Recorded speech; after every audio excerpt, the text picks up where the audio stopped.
What up, Doc? Holy buckets, Pasty. I'm going to Albuquerque. I'm telling you what, everything has gone crazy. Essential checks are flying into people's hands. Essential employees are getting axed. Essential employees are working. Essential stay-at-homers are sitting on the couch jerking off.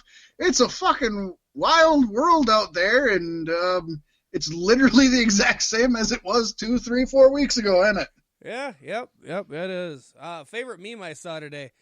Imagine months ago somebody telling you that the government was going to pay you to sit home for the entire month of 4/20 and you can only leave your house to go to the grocery store or pick up weed. Right. That's good stuff. But then you can't spend it with your homies. Right. Because you got to be 6 feet apart. Got to get How on you that gonna pass Zoom that call, fucking boy. blunt? Let's all get on Zoom. Start a group chat and have our identities sold on the black market for pennies. I don't know if COVID invented Zoom or what, but I had never heard of this shit until this came out, and now everybody's using it.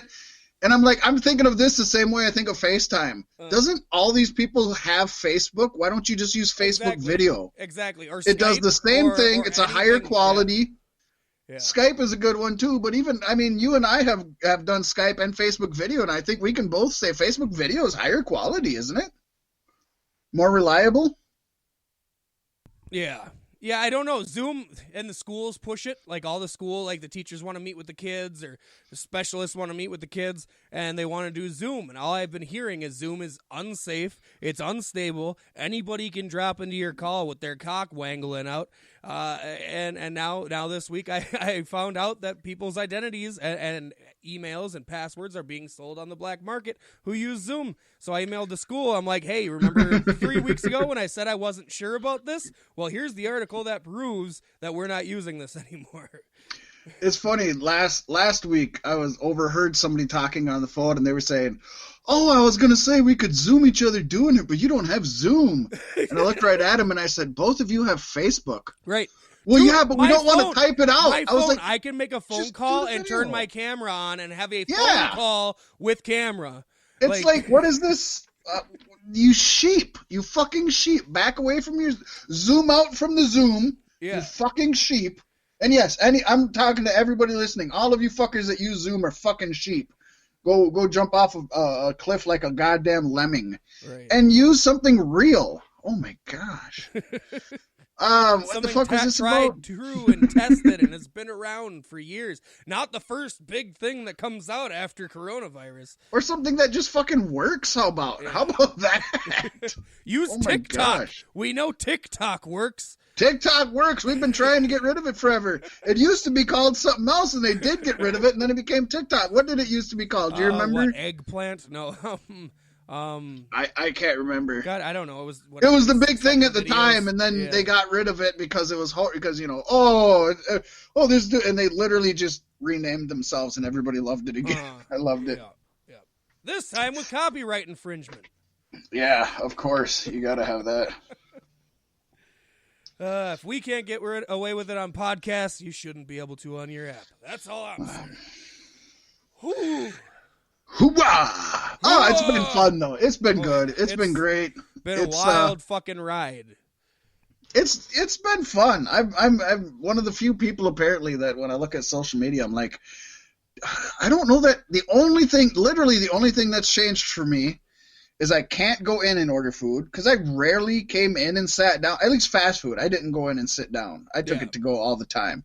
A restaurant, I would, and the places that I do go.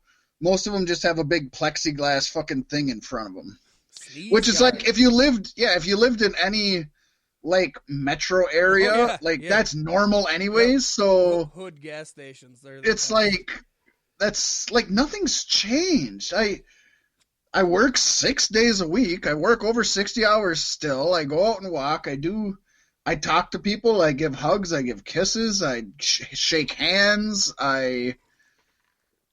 I literally had somebody today, we accidentally touched hands. I'm not going to explain the scenario. I'm not going to explain it. And he was like, oh, sorry about the hand, dude.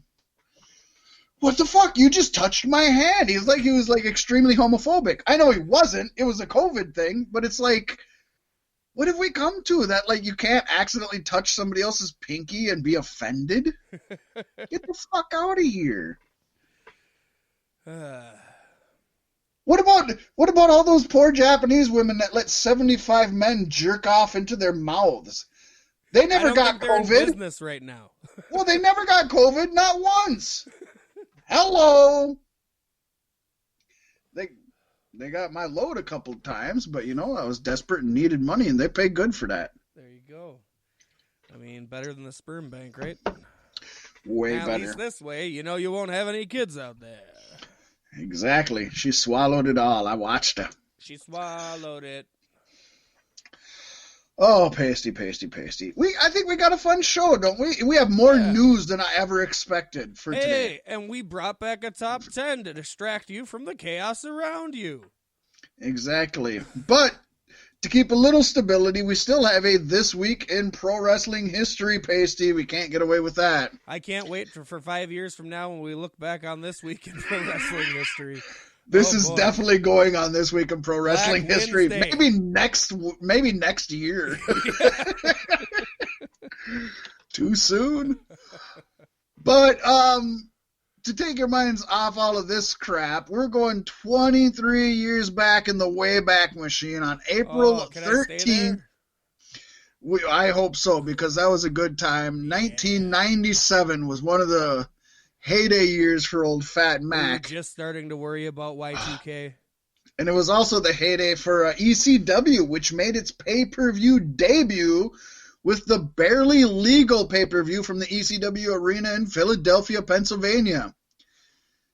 1,170 people were in attendance. That's 1,170, with approximately 104,000 homes watching on pay-per-view, although that number gets debated and it gets way deflated and way inflated, but most people agree on about 104,000 homes.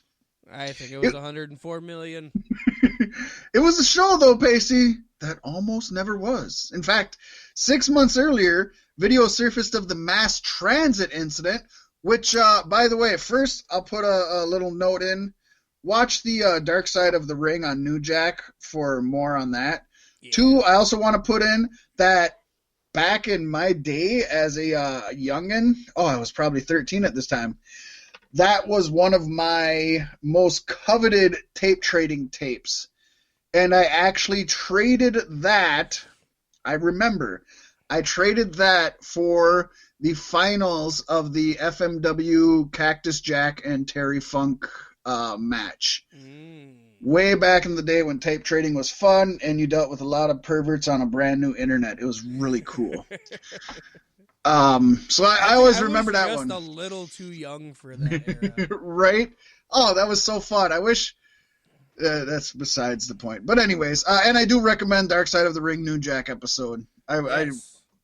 That's the best, in my opinion, the best one they've done so far. Pay-per-view companies, though, expressed their concerns over the incident, and all 3 major pay-per-view outlets at the time, which were Premiere, Request TV, and Viewer's Choice, chose not to carry the pay-per-view originally scheduled for December. Although Request would reverse the decision, but under certain conditions, including pushing the scheduled start time to 9 p.m., multiple commentators, an advanced script of the show, and, quote, no excessive bleeding. Portions of the event, including a pre-show speech by ECW owner at the time, Paul Heyman, was filmed for the Beyond the Mat documentary.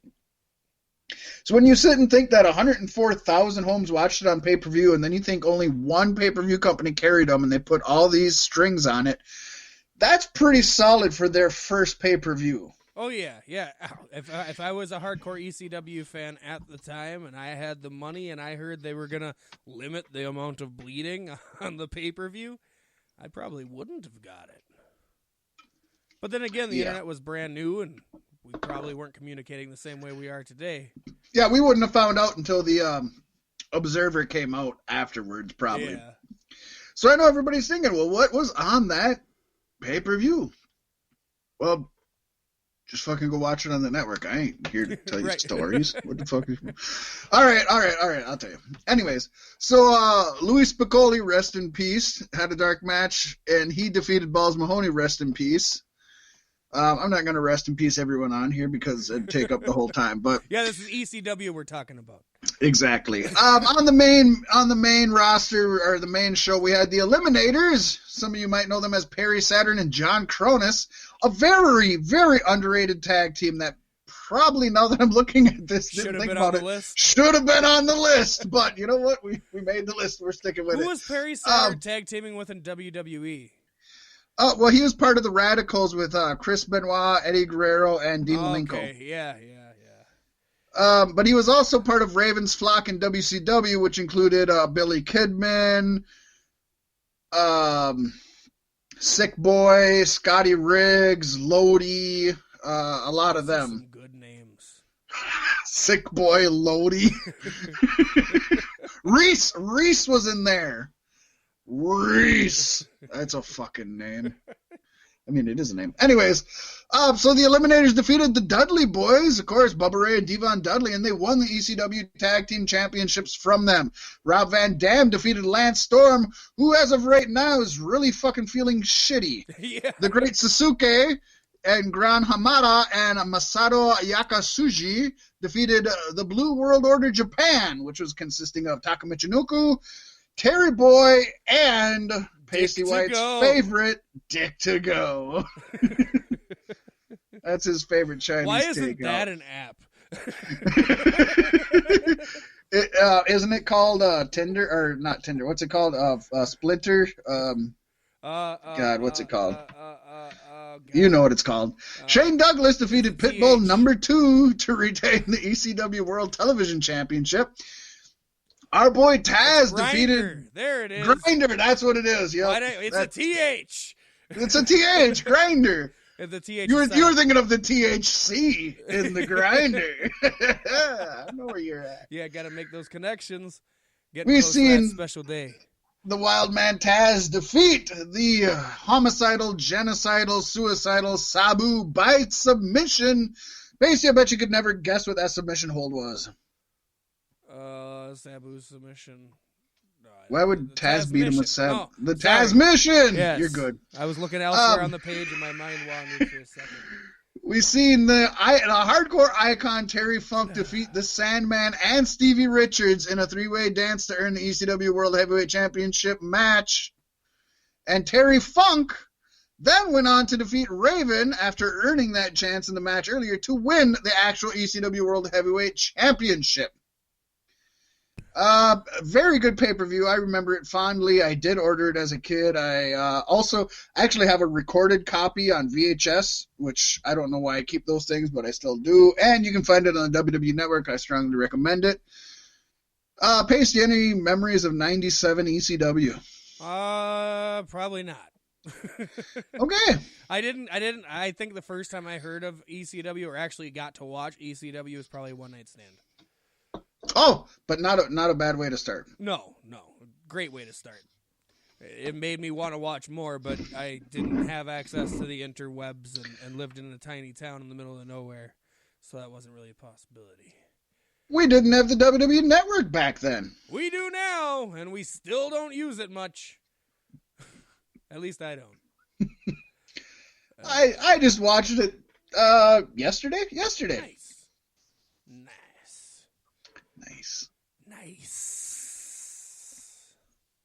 You know what else is nice, Pasty? Is a fresh pair of panties in a parking lot, just waiting. Just a used fresh pair of panties waiting for you. Yeah. I went with Klondike Bill to Savannah, Georgia. From the time we pulled out of the ballpark until the time we got to Savannah, Bill talked about one thing, and that was pussy. That's all he talked about. And he talked about how he liked it, and he told me all the stories about getting the kibasi and taking the kibasi and running under hot water so it wouldn't be, you got out of the fridge and it wouldn't be so cold, and how he ate it in the morning and how he used to, eat girls' pussies for like hours upon hours. And he said, I had a girl pass out on. So anyway, and that was also the day that we came back that night, and there were panties in the parking lot, and we only had the lights of the truck. I said, Bill, look at panties. He got out of the truck and he walked over to it. He picked them up. He looked at them. He showed them to me in the light, and he just stuck them in his mouth and went, rah, rah, rah, rah, rah, rah, rah. I wish your pussy was attached to this. Rah, rah, rah, rah, rah.